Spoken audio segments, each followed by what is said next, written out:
Deus bendito, Deus eterno, nós te glorificamos por podermos chegar até aqui na tua presença, neste lugar, guiados por ti, ó Deus, porque o Senhor tem os seus planos, os seus projetos, e nós cremos que o Senhor nos tem trazido até aqui para nos edificar, nos abençoar, nos esclarecer.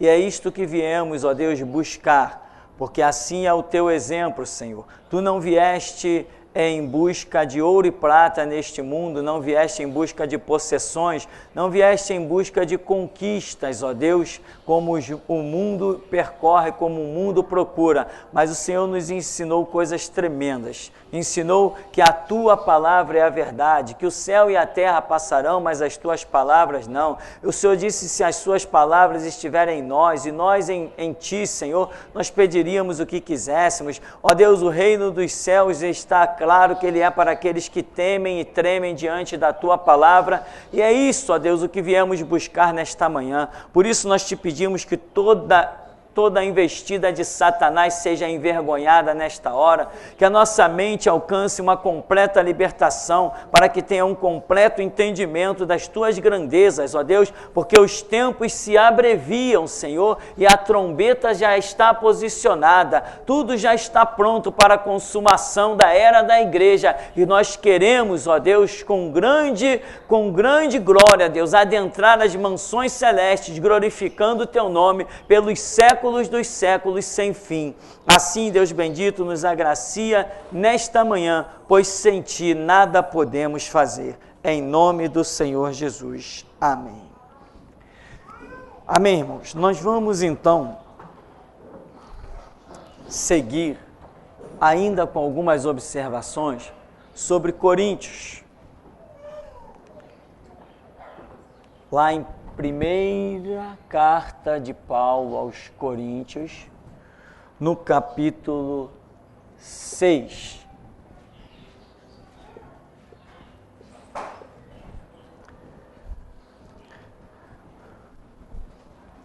Nós queremos caminhar e aprender, porque diz: Paulo censura o litígio entre os irmãos. Aí ele diz: aventura-se algum de vós, tendo questão contra outro, a submetê-lo a juízo perante os injustos e não perante os santos? Ou não sabeis que os santos hão de julgar o mundo? Ora, se o mundo deverá ser julgado por vós, sois acaso indignos de julgar as coisas mínimas? Não sabeis que havemos de julgar os próprios anjos? Quanto mais as coisas desta vida.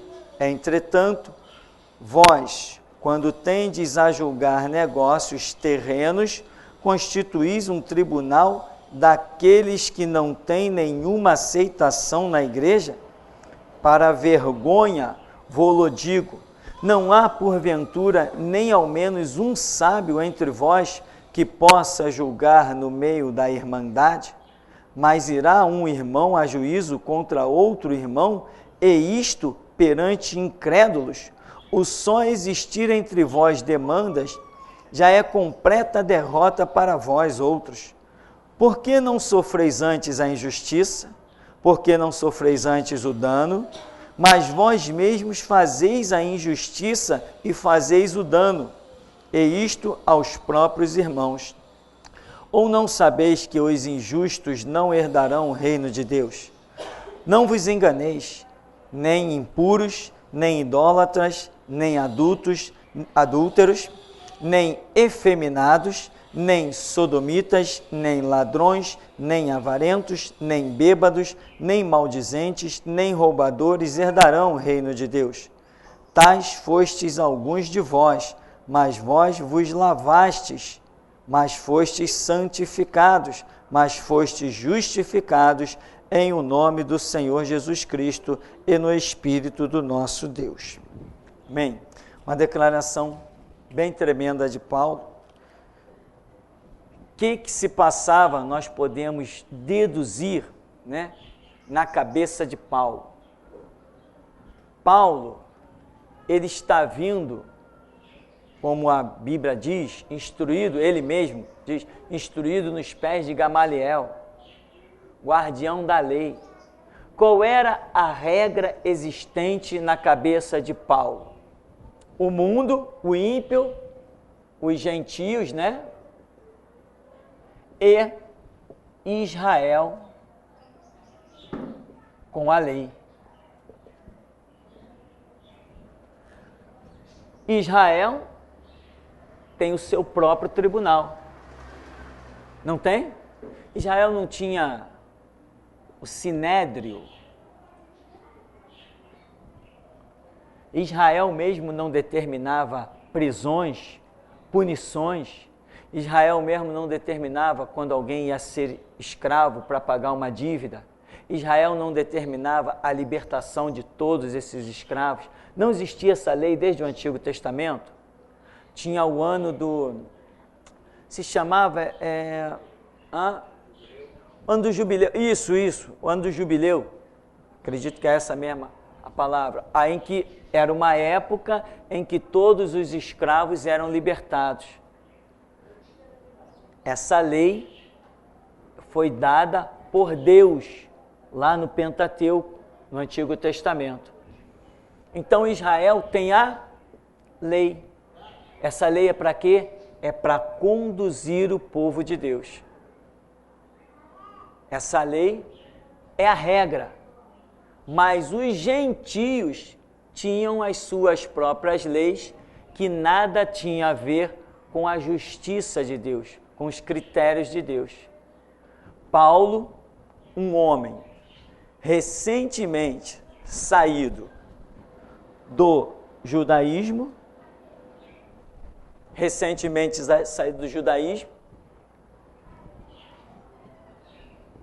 o que tem na cabeça de Paulo? Não é o julgamento dos gentios, é o julgamento das coisas espirituais. O que Paulo entende quando ele está dando essa bronca aqui na igreja de Corinto? Na cabeça de Paulo ainda está que a lei permanece a mesma. O tribunal tem que ser montado por nós. Somos uma comunidade? Fazemos parte do povo de Deus? Então eu não posso ser julgado pelo ímpio. Somos uma comunidade? Somos soberanos? Autônomos? Então não tenho papo com ímpio. Isso está na cabeça de Paulo. Ele tem poucos anos que ele saiu do judaísmo, da regra da lei que Israel tem. Ele vê a edificação da igreja e os conceitos administrativos da igreja, ele está enxergando como a igreja sendo o novo Israel. Então a igreja tem que ter as suas leis próprias. Isso está aqui nesse texto na cabeça do apóstolo Paulo. Observa quando ele diz: aventura-se algum de vós, tendo questão contra outro, a submetê-lo a juízo perante os injustos e não perante os santos? Porque ele vai criticar, tinha gente da igreja, um com o outro entrando em desavenção e estavam recorrendo aos tribunais lá de fora. Só que quem são essas pessoas da igreja de Corinto? Não eram judeus que haviam se convertido. Eram gentios. Então, qual o conceito de julgamento, de justiça que esses gentios convertidos tinham? Era um tribunal que eles conheceram, o tribunal dos homens.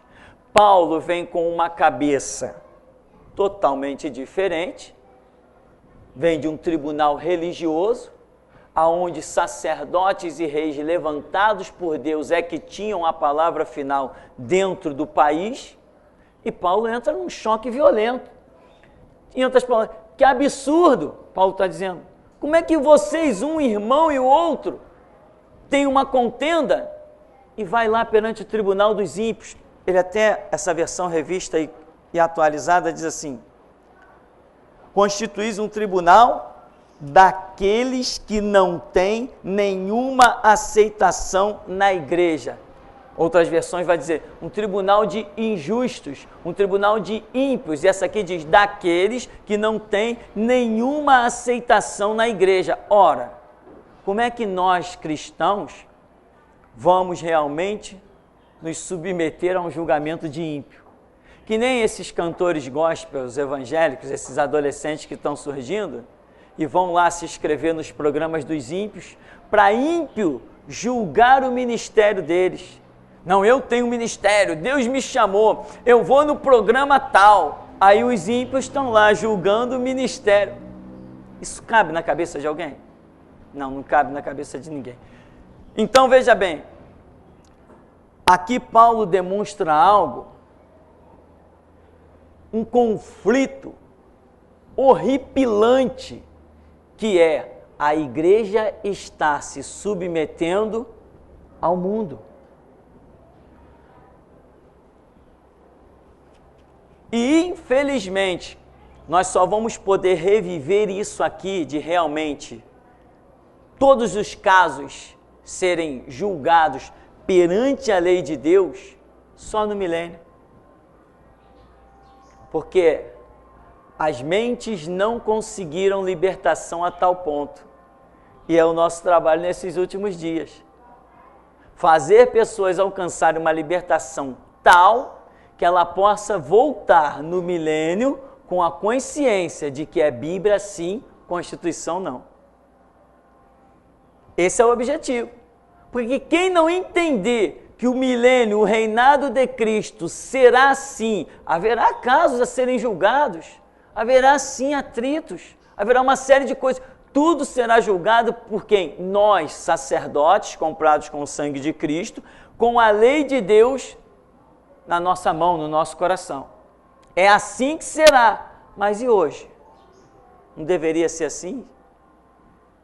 Se dois irmãos tiver contenda, não, eu sou servo de Deus, então o meu tribunal está perante o sacerdócio.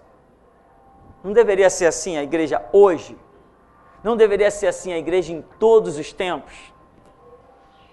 Só que crente com crente, quando tem uma desavença, vai parar lá no tribunal dos homens, para os homens julgar. Por quê? Porque a mente ainda não se ajustou. A mente ainda não alcançou a libertação. Nós tínhamos que nos recusar a pisar no tribunal dos homens para defender as nossas causas. Causa entre nós mesmos. Se houvesse... exemplo, dois irmãos bateu com um carro ali na rua, um exemplo. Irmão, bati no teu carro. Tu é crente? Eu sou crente também. Opa! Aí veio o policial. O que está acontecendo? Não, policial, não está acontecendo nada. A gente resolve o nosso assunto. Que somos crentes, o nosso tribunal é outro. Entendeu? Primeiro, não, irmão, o erro foi meu. Entendeu? Primeiro de tudo é isso. Não, irmão, o erro foi meu. Não, o erro foi meu. Começou a discussão. Peraí, vamos analisar, vamos parar com calma. Vamos ver isso direitinho. Servimos a Deus? Só que essa consciência de servir a Deus, meu irmão, quando você se vê em prejuízo, muitas vezes ela foge, ela escapa. A verdade é, o que Paulo está cobrando aqui, ele ainda diz assim, né? Aventura-se, né? A versão diz, aventura-se. Ou não sabeis que os santos hão de julgar o mundo? Ora, se o mundo deverá ser julgado por vós, sois acaso indignos de julgar as coisas mínimas? Não sabeis que havemos de julgar os próprios anjos? Aí eu fico fora, eu não tenho a mínima ideia do que Paulo quis dizer com essa expressão.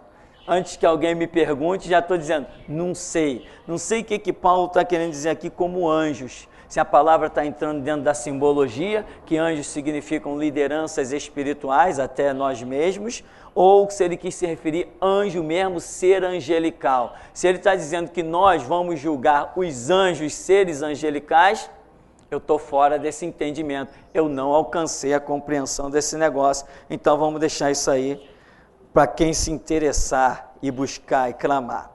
quanto mais as coisas desta vida. Entretanto, vós, quando tendes a julgar negócios terrenos, constituís um tribunal daqueles que não têm nenhuma aceitação na igreja, ou seja, pessoas que estão excluídas da igreja, não herdarão o reino de Deus, são ímpios, profanos, são ladrões. Está aí, juízes roubando milhões, juízes, viu o caso Bruno? O caso Bruno trouxe tanto lixo à tona, de juízes cobrando R$1 milhão para liberar um habeas corpus e botar o cara na rua.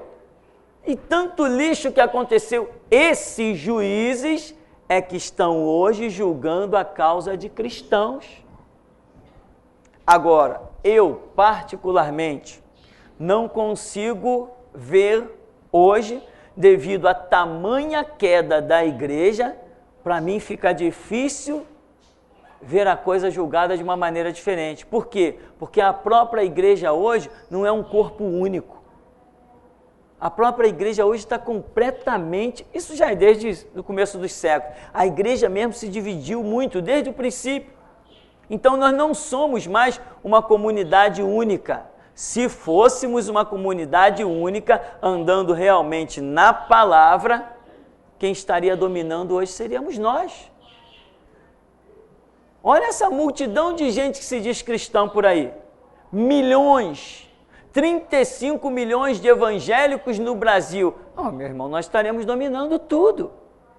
A verdade é que não somos 35 milhões de evangélicos. São pessoas com a mente ainda cativa, que não foram libertas, não sabem nem o que é evangelho, não tem nenhuma noção do que é a regra, reino de Deus, e por isso não temos condições de dominar. A minoria não pode dominar sobre a maioria. É uma regra muito óbvia. Hoje quem está no poder são quem? São os maçons, são os satanistas. Não viu aquela comissão de combate à intolerância religiosa? Caramba, de ponta a ponta, tudo satanista. Era gente da Vica, gente do Candomblé, gente da Umbanda, gente como o delegado Henrique Pessoa, que se declarou, sou espírita e armei para você.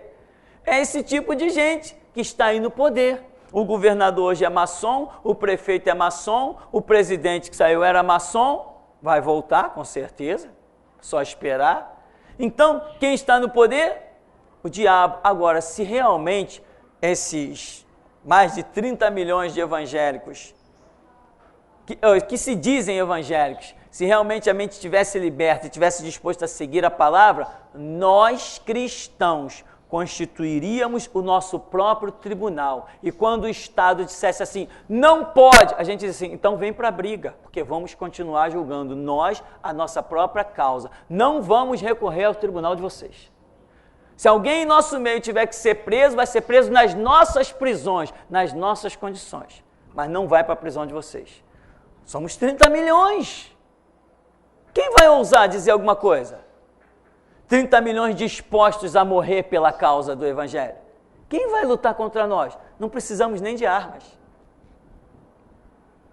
Só que essa realidade, irmão, dentro da atual conjuntura, foi-se. Agora temos que esperar o milênio para viver isso. Enquanto o milênio não chegar, não vamos ver isso. No milênio, sim, nós teremos uma autoridade centralizada, que é Cristo Jesus reinando com seu trono desde Jerusalém. Aí está, todos os que forem cristãos no milênio, todos esses estarão unidos a um único governo verdadeiramente. Aí sim, o tribunal quem monta somos nós. Quem julga, quem absolve, quem condena, quem reúne provas, porque todos esses problemas também vão ter no milênio. Não pensa que no milênio vai ter tá todo mundo satisfeito. Não, no milênio nós viremos para reinar sobre os ímpios.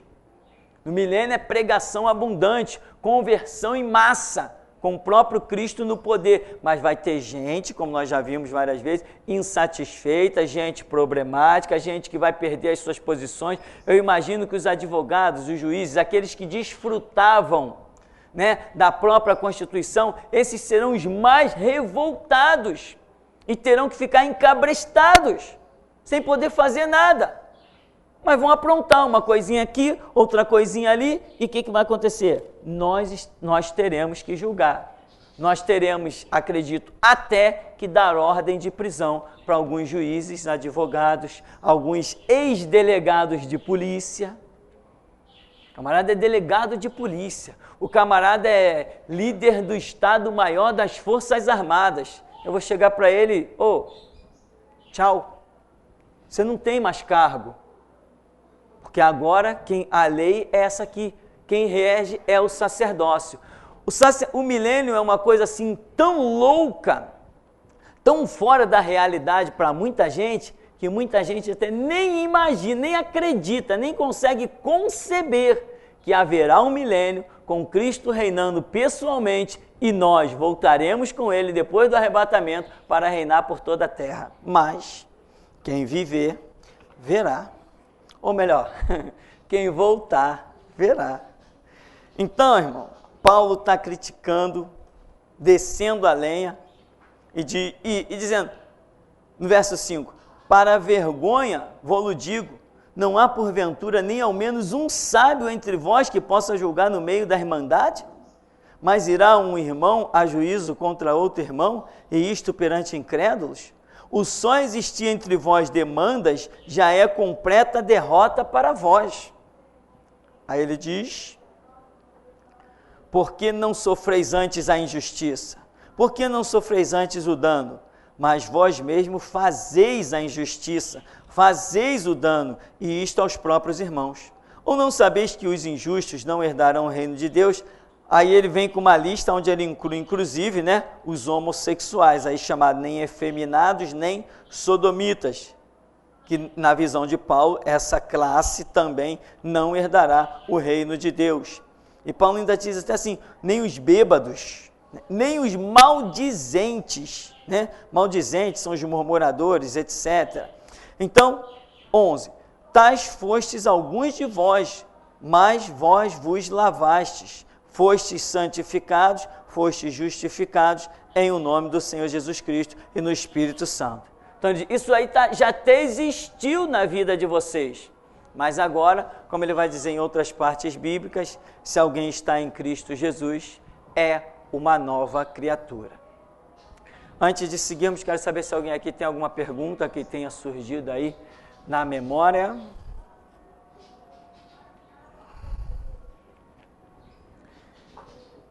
Versículo 7, ele diz que na verdade há realmente uma falta entre vós, tendes demandas uns com os outros.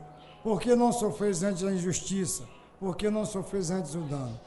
Tudo bem, se não houver um sábio entre nós que julgue essa causa, nós devemos absorver isso até por uma questão de não haver demanda na igreja, certo? E se nós tivermos uma causa contra o ímpio, nós devemos pelejar, pedir que Deus peleje por nós, ou nós devemos buscar justiça de outra forma? Sim, é aí que uma boa colocação. O que Paulo está falando aqui, ele está dentro de um círculo fechado. Paulo está dizendo, entre vós, não tem nenhum sábio aí, ele ainda aparece a palavra aqui, irmandade. Ou seja, Paulo está restringindo a sua observação exclusivamente a dentro da igreja. Dizem os historiadores que essa igreja de Corinto era uma baita de uma igreja, ela era enorme. E, ou seja, as pessoas estavam ali convivendo, só como eu falei, gentios com a mente totalmente ainda precisando de muita transformação, estão ali dentro. Só que Paulo não está com aquela mentalidade daqueles gentios ora convertidos. Paulo está com a mentalidade de Israel como nação soberana, guiado por um estatuto religioso. Essa é a visão de Paulo. Então aqui, o que Paulo está falando se resume, nessa observação de Paulo, se resume aos limites da igreja. Aqui dentro da igreja é que Paulo está fazendo as suas observações. Então ele diz assim, quando vocês são aí ofendidos, agredidos, por que vocês não sofrem a injustiça? Está falando para os irmãos, para os cristãos, Ou seja, se o teu irmão te ofendeu, tá bom, deixa lá, deixa rolar, na gira, deixa rolar, deixa para lá, sofre a injustiça. Ele está falando no limite da igreja. Agora, quanto a ter uma questão com os ímpios. Aí nós estamos nos deparando com uma série de situações. Se eu lá fora no mundo, ou melhor, um cristão lá fora no mundo, tem uma ação com um ímpio, aconteceu qualquer coisa, aí o cristão, vamos dizer, vai querer puxar para o seu tribunal, onde ele reconhece. Mas o ímpio vai querer puxar para o tribunal dele. Aí nós temos uma questão aí. De aceita ou não aceita. Se caso o tribunal da igreja estivesse instituído. Hoje o tribunal, nesses termos, ele não está instituído. A igreja perdeu sua posição, perdeu o seu principado. A igreja perdeu. De uma maneira vergonhosa, absurda, lamentável, perdeu. Então hoje, irmão, quando nós temos uma questão, nós temos a nossa própria lei e podemos, perante essa lei, agirmos. Vamos agir. Agora, tem coisas que são restritas. Se Deus fizer, vai ter feito, mas nós não poderemos fazer. Nós somos limitados. Então, hoje, devido à grande perda, à grande queda vertiginosa que a igreja sofreu, muitas questões, nós só temos um tribunal para recorrer, porque o tribunal da igreja não está instituído. Não temos um tribunal com sacerdotes para julgar as causas. Nós não temos um tribunal com um jurado cristão. Nós não temos nada disso. Houve um tempo em Israel que tinha isso. E tem mais. Houve um tempo em Israel que tinha isso. E mesmo assim, o profeta Jeremias, Ezequiel e uma série de outros profetas se levantam para criticar, dizendo, vós tendes dado a sentença por suborno. Israel, o tribunal instituído por Deus, chegou uma época que se corrompeu. Então, desde Israel, já havia corrupção na hora de dar uma sentença. Isso é uma coisa... Não tem palavras para isso. Temos mais perguntas aí?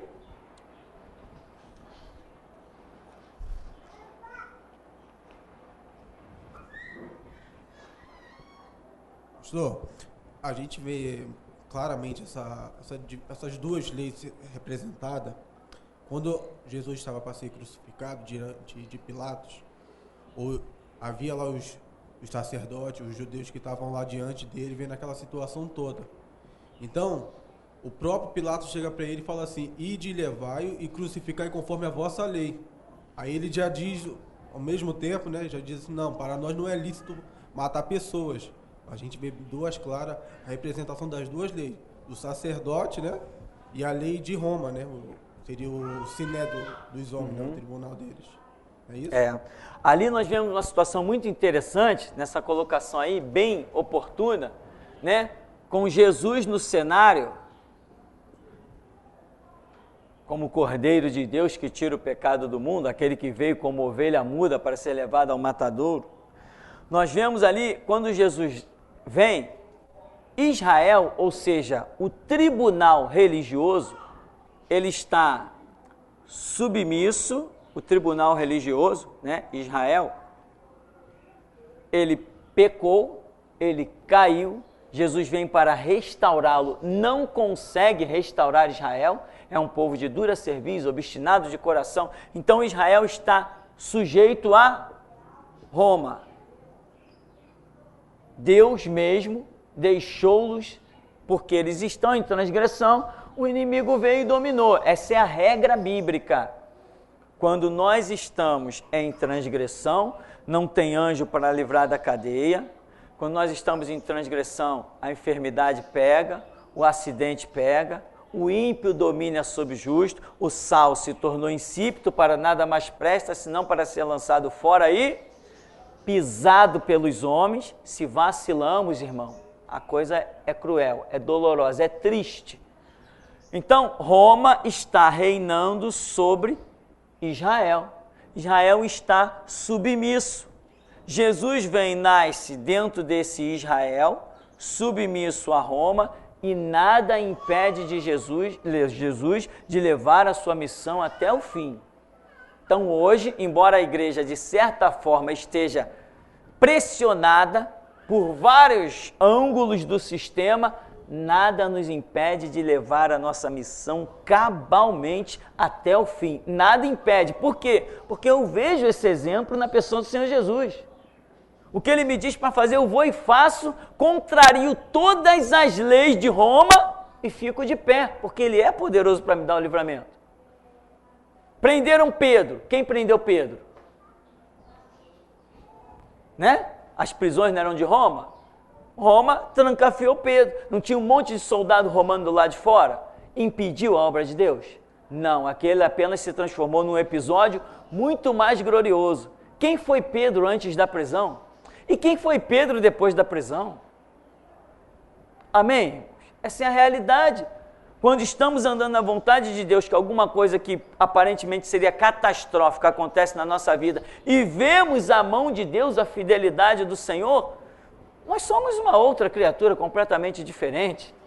Dali nós deduzimos uma série de coisas. Imagina Pedro agora dizendo assim, caramba, se Deus enviou o seu anjo para me livrar da prisão agora, ele envia quantas vezes for necessário.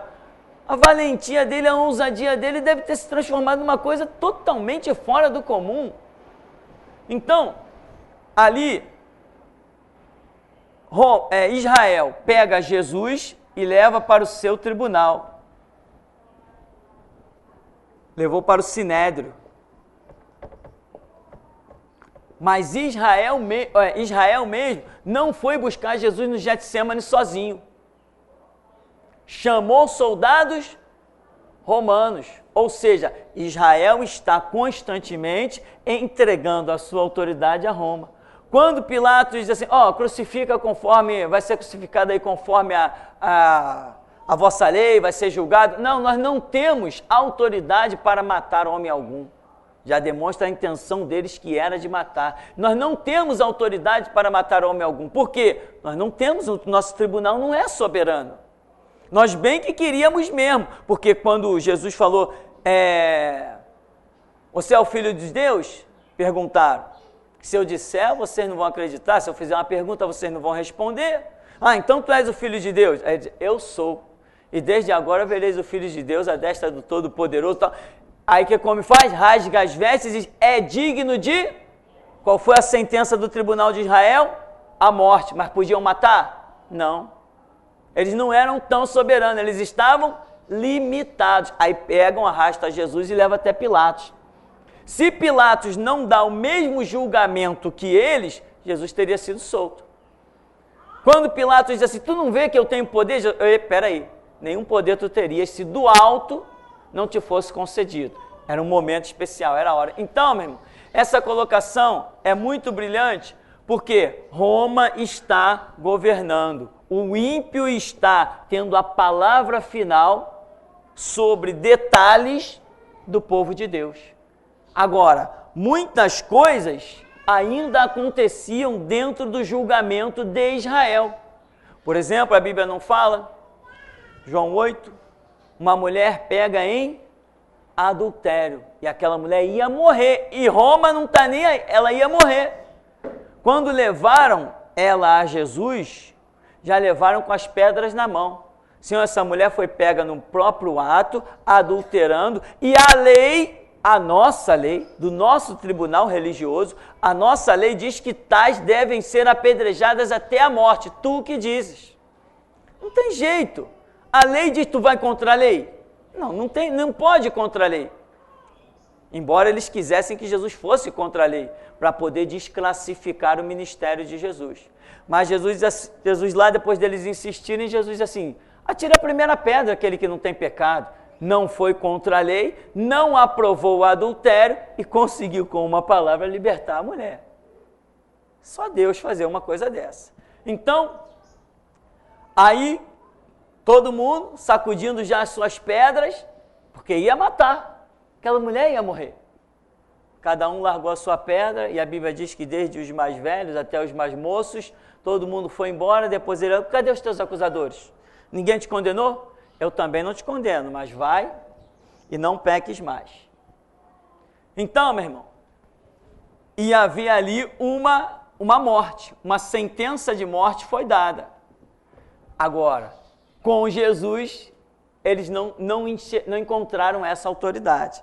Ou seja, no tribunal de Israel, que ainda está lá instituído, o Sinédrio ainda se reúne, eles determinam um monte de coisa, eles ainda estão dando um monte de opinião, mas a palavra mesmo final nas questões mais importantes, vamos dizer, as questões mais repercutidas na sociedade, está tudo no domínio de Roma.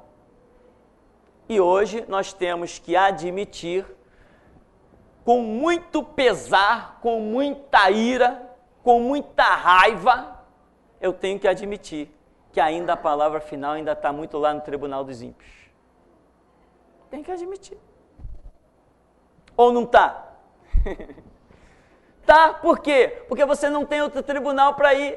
A questão é essa, que você não tem outro tribunal para ir. Agora, se nós tivermos uma questão aqui entre nós, talvez a gente possa resolver aqui, a nível da nossa própria igreja. A gente resolve por aqui mesmo. Agora, irmão, saiu dos quadrantes da nossa igreja, já complicou demais. Complica demais.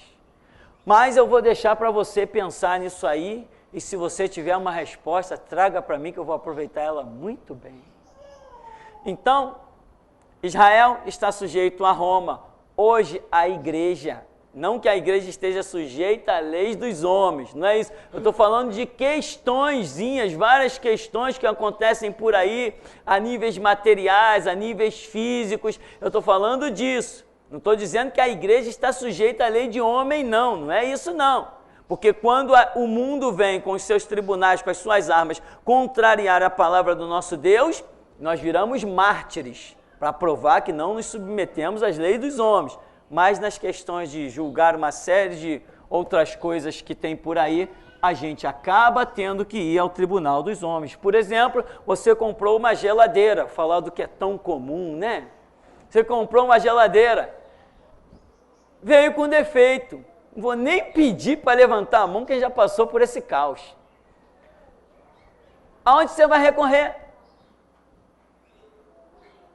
Onde você vai recorrer para que a loja te devolva uma geladeira direitinha, bonitinha? Você comprou uma televisão, veio com defeito, você vai na loja, o camarada diz, não vou trocar. Tá, aonde você vai recorrer? Você comprou um carro, o carro veio com defeito. Aí você vai na concessionária, não vamos mexer nisso não. Aonde você vai recorrer? Não existe tribunal religioso, não existe tribunal sacerdotal para você recorrer a isso. Porque a igreja perdeu todo o domínio. Ela perdeu. Você descobre que você foi vítima de juros exorbitantes. Te cobraram 2 vezes mais do que... Aí você, quando descobre, você quer reaver o seu dinheiro. Tá, aonde você vai recorrer? Você vai chegar aqui na igreja, pastor, eu vim entrar com essa ação aqui porque a concessionária me cobrou juros a mais. Eu vou te dizer o seguinte, não posso fazer nada. Ou eu posso fazer alguma coisa? Não posso, irmão.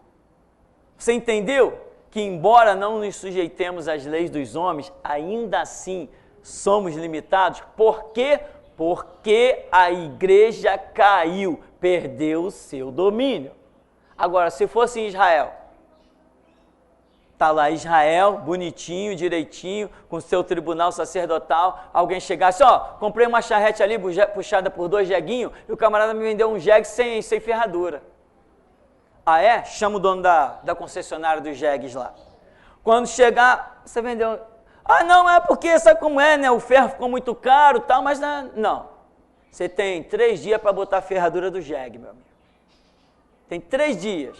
E acabou, e tem 3 dias. Se não, o que vai acontecer? Eu junto a turma do tribunal, vou lá e digo assim, devolve esse jegue aí manco e pega um jegue novo.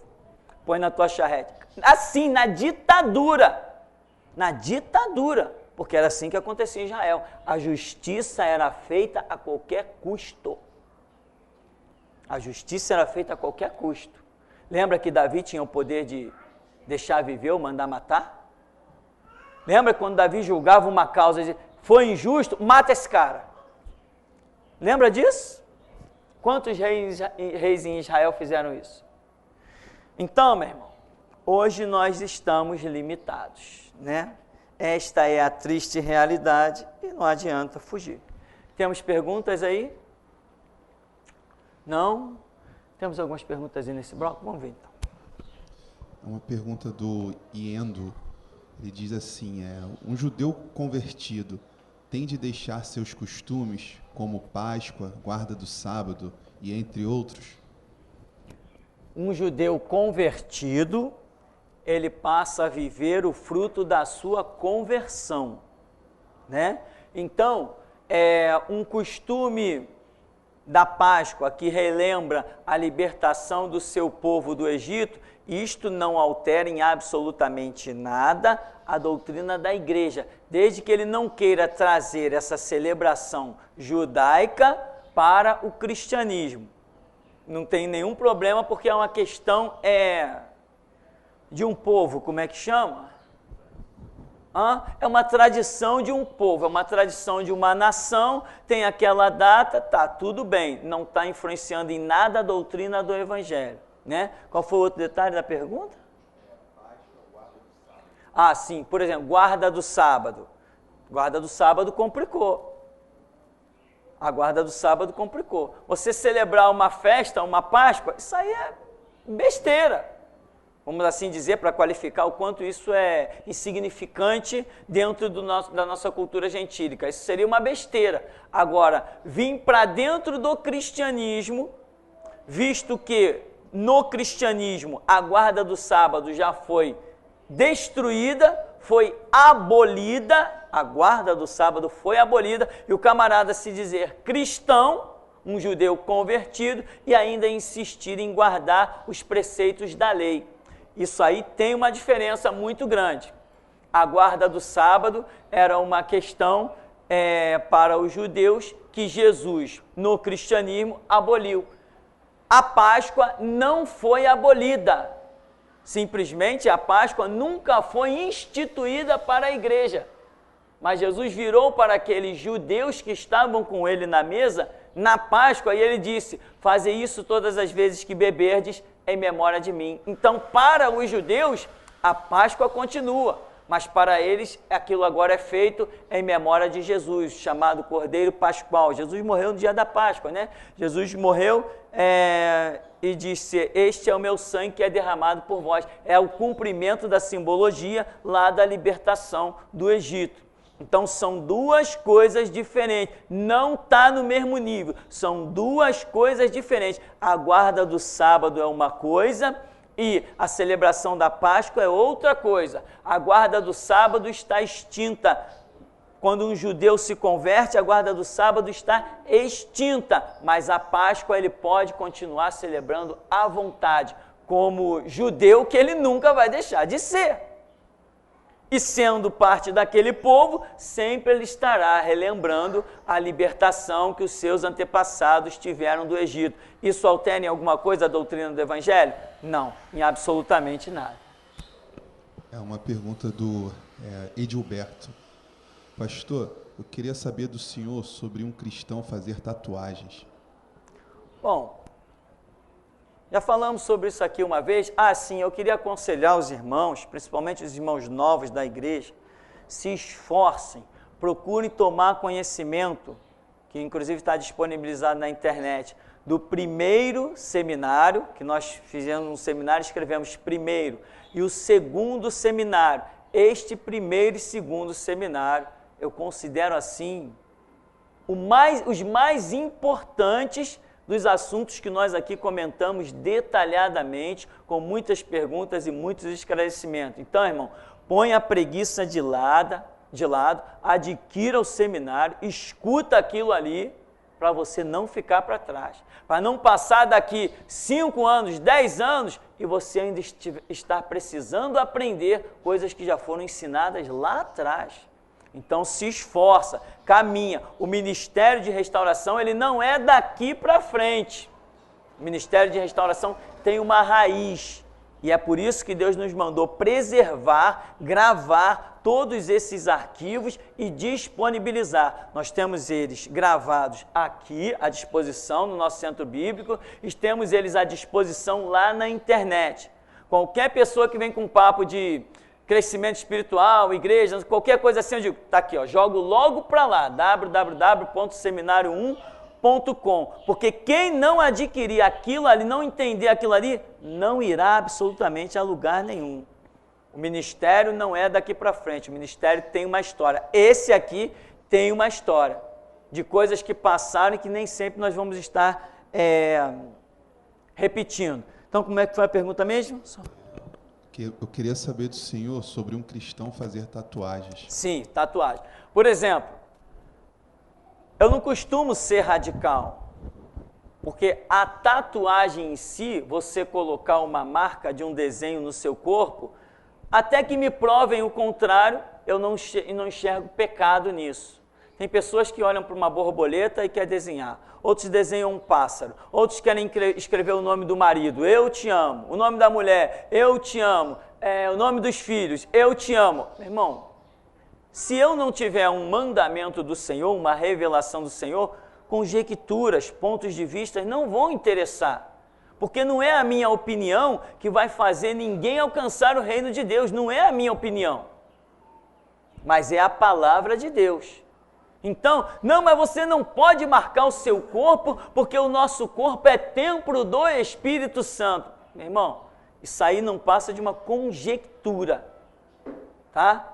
Porque esse papo de nosso corpo é templo do Espírito Santo é uma visão que Paulo coloca, muito bonito. Jesus, porém, diz que o Espírito Santo estaria em nós, nós somos corpo, alma e espírito, e não foi frisado, nós temos as nossas experiências, mas não foi frisado biblicamente em que parte o Espírito Santo vai estar em nós, se é no corpo, se é na alma, se é no espírito.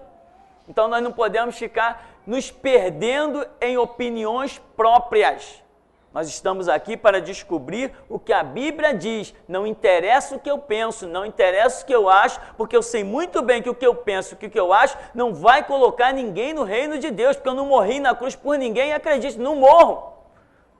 Eu não vou morrer na cruz por ninguém. Quem morreu foi o Senhor Jesus, que morreu para salvar tanto a mim quanto a todos. A palavra que salva não é a minha, é a dele. Então, veja bem, tatuagens. Nós vemos as piores aberrações. Nós vemos pessoas com 100% do corpo tatuado.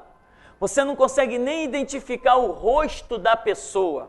Se você pegar a identidade da pessoa antes de ser tatuado e depois que ela se tatuou, não é a mesma pessoa, você não consegue identificar. Isso para mim já são mais aberrações, são coisas que extrapolam, tá? Mas é um problema de cada um. Eu não posso dar opinião na vida particular de ninguém, é um problema de cada um. Então, tem gente que, não, eu fiz uma borboletinha que eu achei bonito, tá, cadê o problema? Né? Aliás, eu não vi ninguém até hoje, por exemplo, quando uma pessoa está na maconha, na cocaína, no homossexualismo, que começa a frequentar a igreja, logo as pregações, o Espírito Santo começa a apertar a pessoa e diz assim, tem que sair da maconha, tem que sair da cocaína, tem que sair do homossexualismo, tem que sair do adultério, tem que sair da prostituição. Isso a gente vê todo dia, isso aí é óbvio. Agora, até hoje eu nunca vi uma pessoa que chegou tatuada dentro da igreja e que o Espírito Santo dissesse assim, tem que tirar essas tatuagens, teu corpo tem que voltar a ser limpo. Eu nunca vi. Se alguém viu, muito que bem. Mas aqui dentro da igreja mesmo, não sei se atualmente tem, não me lembro, mas já teve muita gente tatuada e Deus nunca falou, pessoas que frequentaram o nosso meio durante anos, Deus nunca mostrou nada a respeito daquelas tatuagens, nunca falou, nunca tocou nesse assunto. Então, eu não posso inventar moda, eu não posso inventar regra, eu não posso inventar mandamento. A realidade é essa. Eu acho sim que algumas coisas extrapolam, se tornam aberrativas, como muitas coisas por aí. Agora, eu diria que é um problema de cada um, né? Se pedirem meu conselho, eu estou falando do meu conselho, do que eu como homem acho, né? Como ser humano. Ah, pastor, vou fazer uma tatuagem no meu corpo, disso, daquilo, irmão, esquece isso, não faz não, besteira, você viveu até hoje sem isso, pode continuar. Agora, você fala, não, eu gosto muito, eu quero, então vai em frente. Ora, se Deus não disser nada, se você sentir que Deus aprovou, vai e faz. Se você sentir que Deus reprovou, não faz. Então, biblicamente, eu não tenho nenhuma passagem bíblica em memória que eu pudesse dizer, não faça por isso, aquilo ou aquilo outro. E eu gosto muito de quando eu não tenho entendimento na Escritura sobre um assunto, eu gosto muito de ficar calado. Uma pergunta do Leandro, de Fortaleza. Em Lucas 17, 21, diz, o reino de Deus está dentro de vós. Pode definir o reino de Deus? Sim, o reino de Deus é definido por princípios, por conceitos, por regras. A Bíblia diz que Deus criou Adão à nossa imagem, conforme a nossa semelhança. E nós já vimos muito claramente que eu, olhando para mim, eu não vejo nenhuma imagem de Deus, não vejo nenhuma semelhança. Mas nós, estudando teologicamente, descobrimos os atributos morais que Deus, quando criou o homem, colocou isso dentro do homem. São atributos morais que ajudam o homem a detectar a verdade e a mentira, a falsidade, o engano, e, enfim, a honestidade, a dignidade. São coisas que quando nós fomos criados, viemos à existência, essas coisas já foram postas dentro de nós. Isto é o reino de Deus. E se nós queremos ser participantes do reino de Deus, todo dia nós temos que escolher esses atributos honrados que estão dentro de nós. Quando nós aceitamos a perversão e saímos da dignidade, entramos para as drogas, homossexualismo, para as aberrações da vida, a gente acaba perdendo o reino de Deus, perdendo os princípios do reino de Deus. Então eu defino o reino de Deus como os atributos morais que Deus criou e colocou dentro de nós. Atributos esses que o mundo sufocou, mas veio Jesus e ressuscitou esses atributos morais que estavam dentro de nós adormecidos. A ressurreição desses atributos morais nos faz reencontrar o caminho do reino de Deus. Tá ok? Vamos dar uma paradinha, daqui a pouco a gente volta.